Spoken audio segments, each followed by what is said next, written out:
Hello, everybody. Another Bachi Chronicle. Figure you're getting tired of seeing the side of the house at the table. Plus, it's a beautiful day. Corona's pretty much lifted a little bit, so people are out and about. Figure come outside and see the beautiful outdoors. Um, let's see. Where did I leave off last time? I think dealing with the players, still helping out with the clubs. In a little while, I pretty much give up the clubs altogether and just focus on the players and then the incoming inbound celebrities and stuff. So, okay, we'll touch on that topic for a second.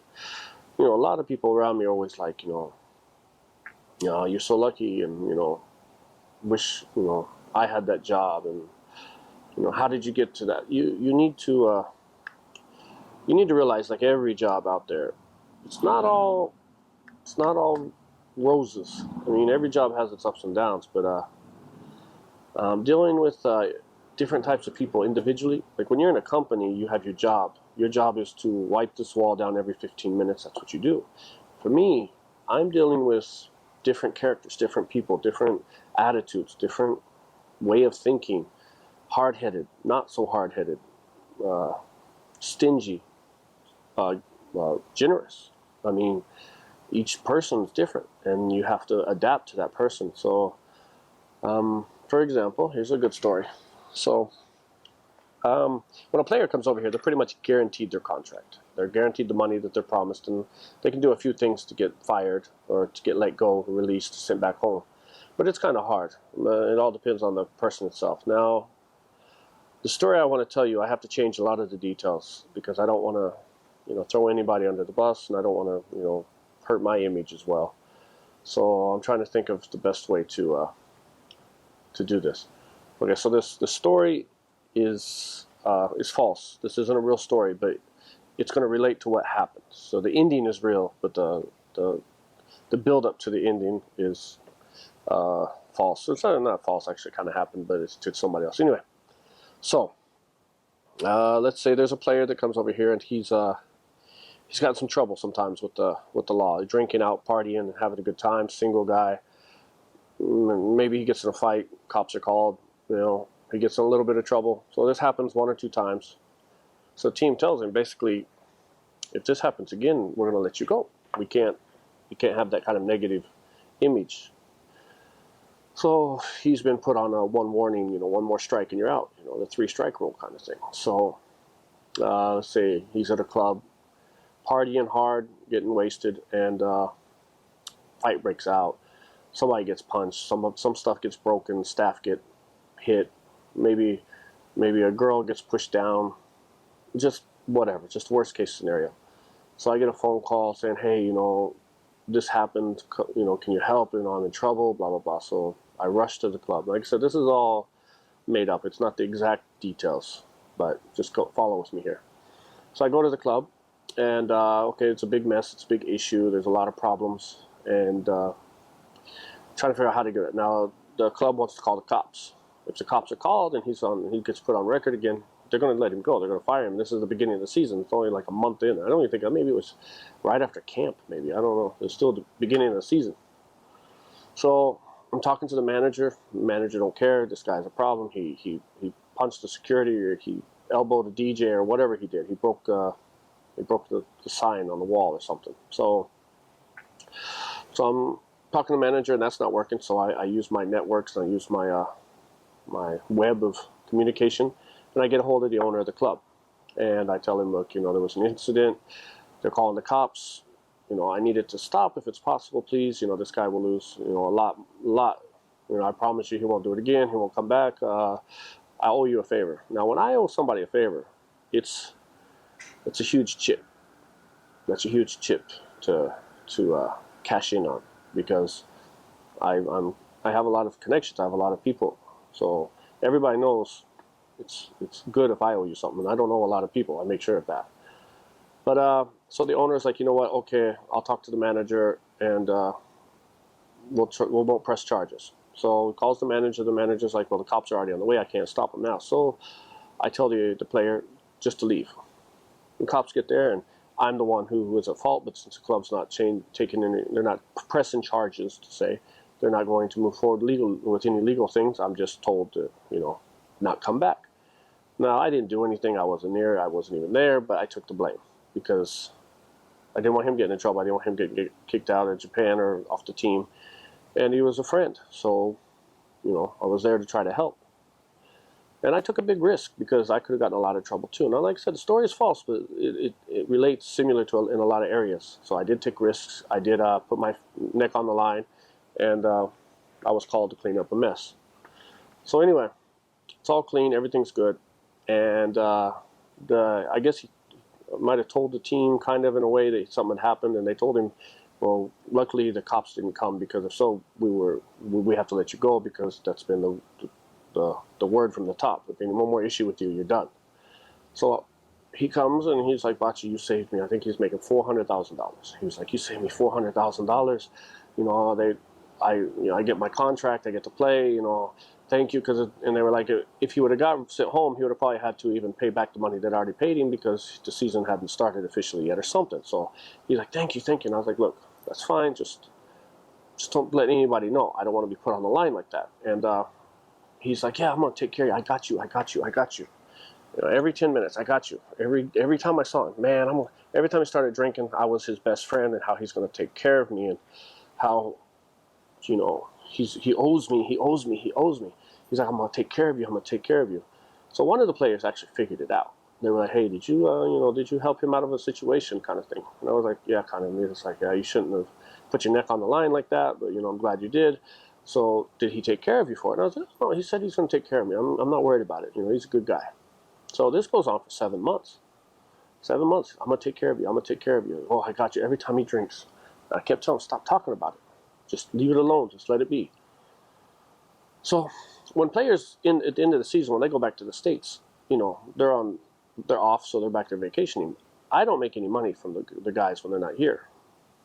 And this guy wasn't even one of my contracted players. He was just a freelance that I helped out, get a tip here and there, kind of thing. So when they leave, I'm hustling to make extra ends, make the ends meet, extra money on the side, make some cash, pay the rent, pay the bills. Plus, I think my daughter was being born around that time, or she had just been born or something. So I needed whatever money I could make.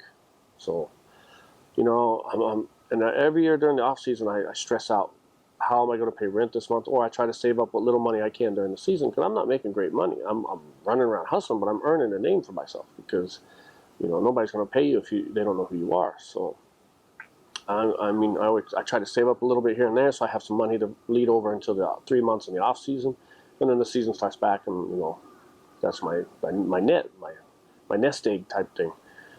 So he keeps talking about how he's going to take care of me, and I've saved him $400,000. So towards the end of the season, I'm starting to think. I'm starting to get a little. Okay, so let's say he gives me, if he's a cheapskate, he gives me $1,000, $2,000. Now remember, I saved him $400,000. So I'm like, if he gives me $1,000 or $2,000, well, that'll at least help with rent for 1 month. I can, that'll help me, so I don't got to stress about that for 1 month. Now, if he gives me $5,000, that'll take care of rent for maybe 2 months, 3 months, pay a little bills, maybe. That would help out a lot, so I don't have to hustle as hard. I can actually take a little bit of a vacation, because I'm with these guys 7 days a week, all season, from February to October. I'm with these guys. So I want a vacation too, but as soon as they leave, I start doing events, parties, club stuff, helping out with this and that, just whatever I can to make ends meet. And I'm working as hard as I am on the off season I am during the season. So then I was like, well, $400,000. What if he gave me $10,000? I could actually pay the rent, just sit at home for 3 months, just relax for the most part. Already stuff I had already set up, some events and stuff I'd already set up, but that's just extra money on the side. Buy a new PlayStation, buy a new Xbox, maybe get a new TV. I'm just thinking of $10,000. That would be, whoa. What if he gave me $15,000? I can put 10 in the bank for my daughter, keep 5 to pay the bills. And your brain starts thinking. You're like, whoa, this is, whew, and you start being wished on all season. I just totally ignored it, because I didn't want to be in this position. I didn't want to have high expectations and be let down, because it's happened several times. I was like, he's a good guy. I saved him. I put mine in all season. I'm going to take care of you. That's all I heard. So the day comes. He's leaving, but you know, it was kind of short notice because the season ended quick for them because they lost or whatever. So he calls me. He's like, "Oh, yo, Bachi, I'm leaving today. Can you come by the house? I want to give you something." So I was out working or something, and I was like, yeah, I'll have to jump in a taxi and get over there, and I'll be there as soon as I can. So I jumped in a taxi. I went over there, and it was like a $50 taxi ride. It was kind of far. I get there, and you know, he's got the van's there to take him to the airport, and he's got all his luggage already packed up, and he comes out and he's like, "Yo, Bachi, I just want to say thank you for everything you've done. I don't know if I'll be back next year, but you know, I couldn't have done it without you. So you know, thank you." And he does a little. And usually when you do that little, you know, if you've ever been to a club and you've helped give the bar or the security a little money on the side to get you in quicker, you do the little, have some money in your hand and slide it off to the next guy. And I could tell he had something in his hand because the way he was hitting, you know, so you know, if you ever done it like at a restaurant or something to move up the line, it's just that's how it works. But that's for not too much money. That's usually, you know, bills. You know, I'm thinking, okay, well, I don't know. So I do the little handshake, and there's paper in there. There is paper. There's a lot of paper.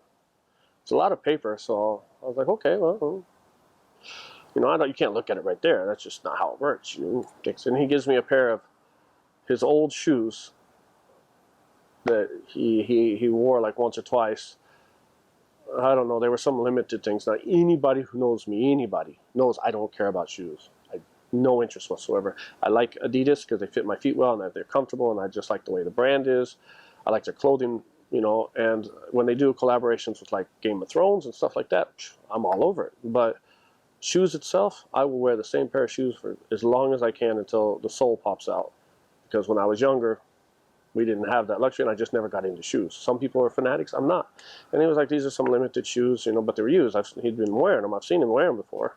I remember he talking about it. So he gives me the shoe, and I got, you know, a lot of papers in my hand and the shoes. So at least I'm like, okay, you know, it feels like, you know, 10, 11, 12 piece, you know, papers. So like, no problem. I'm glad I could help. You know, I'm sorry you're not coming back next year if that's the case. You know, I hope to see you in the future. You know, bye. And he gets in the van, he drives away. And I look down at my hand, and I have 20 papers in my hand. 20 $10 bills. He had given me basically the money that he had left in his wallet or around his house. Some were crumpled, some were clean, some were bent, folded, some were been in laundry.